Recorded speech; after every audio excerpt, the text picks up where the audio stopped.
नमस्कार मित्रांनो. कर्क राशीकरता गेले 2-2.5 वर्ष काही बरोबर नव्हते. बऱ्याच प्रमाणात तणावाखाली तुमची रास होती. घेतलेले निर्णय चुकीचे होत होते. समोरची माणसं काही व्यवस्थित वागत नव्हती. आर्थिक संदर्भात, रिलेशनशिपच्या बाबतीत किंवा तुमचे जे कार्यक्षेत्र असेल त्या संदर्भात कुठल्या ना कुठल्या प्रकारचे त्रास किंवा प्रॉब्लेम होत होते. तुम्ही जरी बरोबर असलात तरी समोरच्या व्यक्ती काही ठीक वागत नव्हत्या. अशा प्रकारची परिस्थिती आणि अपयश हे सतत येत होतं. त्यामुळे थोडीशी दुखावली गेली आहे तुमची रास, कारण तुमची जी रास आहे ही इमोशनल सुद्धा आहे आणि कितीही काही करून गोष्टी बदलत नाही इथपर्यंत तुम्ही पोहोचतात. काळजी करू नका. 2025 जे वर्ष आहे तुमच्यासाठी बऱ्याच प्रमाणात महत्त्वपूर्ण ठरणार आहे. एकंदरीत 2025 मध्ये मोठे जे ग्रह आहेत, हे मोठे ग्रह जसं की गुरु, राहू, केतू, शनी या ग्रहांचं राशांतर होणार आहे आणि त्यांचं जे राशांतर आहे, खास करून शनीचं जे राशांतर आहे, हे तुमच्यासाठी अत्यंत शुभफलदायी असं असणार आहे. तसं पाहिलं तर या वर्षाच्या सुरुवातीपासूनच गोष्टी काही ठीक चालल्या नव्हत्या, कारण डिसेंबर, जानेवारी, फेब्रुवारी, मार्च हे जे 3-4 महिन्यात, या 3-4 महिन्यामध्ये बऱ्याच प्रमाणात स्ट्रेस, टेन्शन तुमच्या समोर आलं होतं आणि ही परिस्थिती बदलेल की नाही अशा संभ्रमात तुम्ही होता. काळजी करू नका. शनी जो तुमच्या 8व्या स्थानात भ्रमण करतो आहे, तो दिनांक 29 मार्च नंतर तुमच्या भाग्यस्थानात भ्रमण करणार आहे. त्याचे जे प्रभाव परिणाम आहेत हे कशा प्रकारचे असतील या संदर्भातली चर्चा आपण या व्हिडिओमध्ये करणार आहोत. जसं मी तुम्हाला सांगितलं की गेले 2-2.5 वर्ष तुमच्यासाठी काही ठीक नव्हते, आरोग्याच्या संदर्भात किंवा आर्थिक संदर्भात, रिलेशनशिप किंवा एकंदरीत करिअरच्या बाबतीमध्ये गोष्टी बऱ्याच प्रमाणात गुंतागुंतीच्या होत होत्या.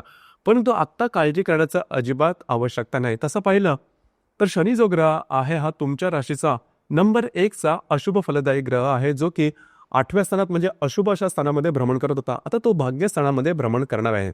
अर्थात तो तृतीय दृष्टीने तुमच्या लाभस्थानाला बघेल, सप्तम दृष्टीने तुमच्या तृतीय स्थानाला बघेल आणि दशम दृष्टीने तो तुमच्या षष्ठ स्थानाला बघणार आहे. इथे पहिली आणि महत्त्वाची गोष्ट म्हणजे तुम्ही गेल्या 2-2.5 वर्षात जे तावून सुलाखून आलेले आहात, त्यामुळे येणाऱ्या कालावधीमध्ये, येणाऱ्या 2 ते 2.5 वर्षामध्ये तुम्ही थोडंसं धार्मिक किंवा आध्यात्मिक भाव तुमच्यामध्ये जागा होईल आणि त्या संदर्भातल्या काही गोष्टी तुमच्याकडून होतील, की जी खूप चांगली गोष्ट आहे आणि बऱ्याच प्रमाणात तुमचं शुद्धीकरण होणार आहे. म्हणजे जो शनी तुमच्या भाग्यस्थानामध्ये भ्रमण करणार आहे, हा तुमचं शुद्धीकरण करणार आहे, जी की खूप चांगली गोष्ट आहे.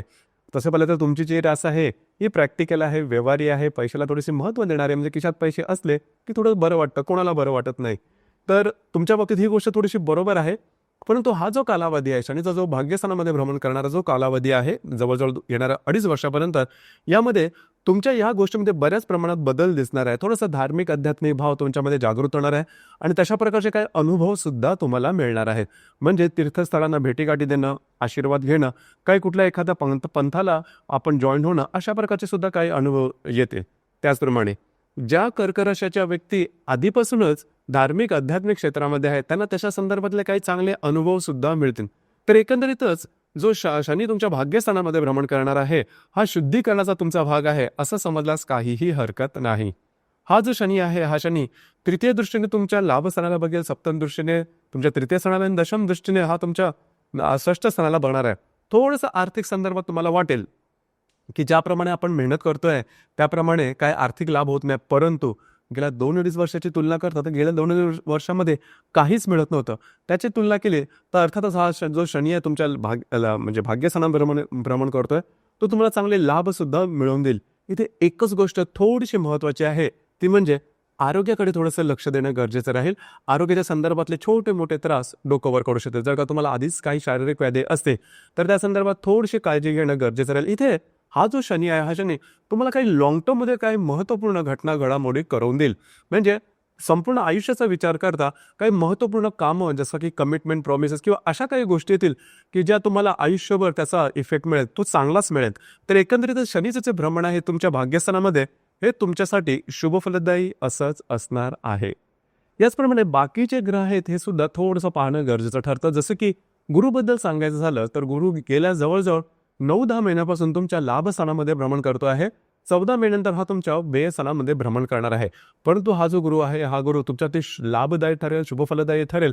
खास करून वैवाहिक जीवनामध्ये बऱ्याच प्रमाणात ज्या गोष्टी कटकटीच्या होत्या त्या तुम्हाला शुभफलदायी ठरतील. एक गोष्ट थोडीशी महत्त्वाची आहे, ती म्हणजे राहू.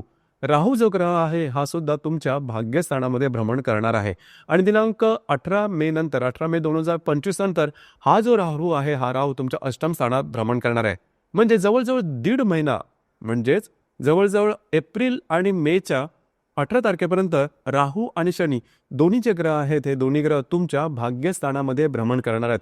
इथे एक गोष्टीची काळजी घेणं थोडंसं गरजेचं राहील, ती म्हणजे या दीड महिन्यामध्ये म्हणजे एप्रिल आणि मेच्या जवळजवळ 18-20 तारखेपर्यंत कुठल्याही प्रकारच्या प्रलोभनाला बळी पडू नका.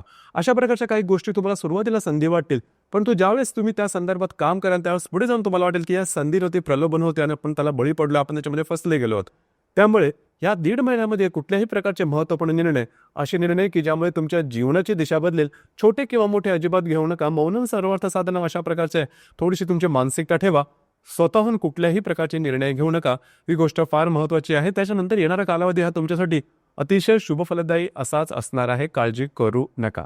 याचप्रमाणे ज्यांची कर्क रास आहे आणि ज्यांचा जन्म 15 मार्च ते जवळजवळ 15 एप्रिलपर्यंतचा आहे, त्यांच्यासाठी खास करून येणारा जे 2 वर्ष आहे त्यामध्ये महत्त्वपूर्ण निर्णय घेण्यापासून टाळणं गरजेचं राहील. जर का तुम्ही कुठल्या सामाजिक व्यक्ती असाल तर तुमच्या इमेजला धक्का लागण्यासारखे सुद्धा प्रसंग निर्माण होतील. या संदर्भात काळजी घेणं अत्यंत आवश्यक राहील. आर्थिक संदर्भात थोडे मोठे त्रास या दरम्यान होऊ शकते.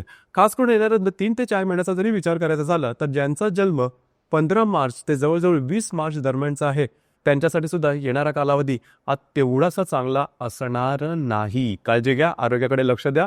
आता जसं सांगितलं की कागदोपत्री व्यवहार, कमिटमेंट, प्रॉमिसेस पासून लांब राहणं अतिशय आवश्यक राहील. परंतु बाकी जर का सांगायचं झालं तर एकंदरीत जे शनीचं भ्रमण तुमच्या अष्टमस्थानातून भाग्यस्थानात होणार आहे ते कर्क राशीसाठी अतिशय उत्तम असणार आहेत. बऱ्याचशा गोष्टी तुमच्या अपेक्षेप्रमाणे चालणार आहे. तर मित्रांनो, हे होतं शनीचं अष्टमातून भाग्यस्थानातलं भ्रमण कर्क राशीकरता कशा प्रकारचे असेल, त्याचे प्रभाव पडणार नेमके कशा प्रकारचे असतील या संदर्भातली चर्चा. धन्यवाद.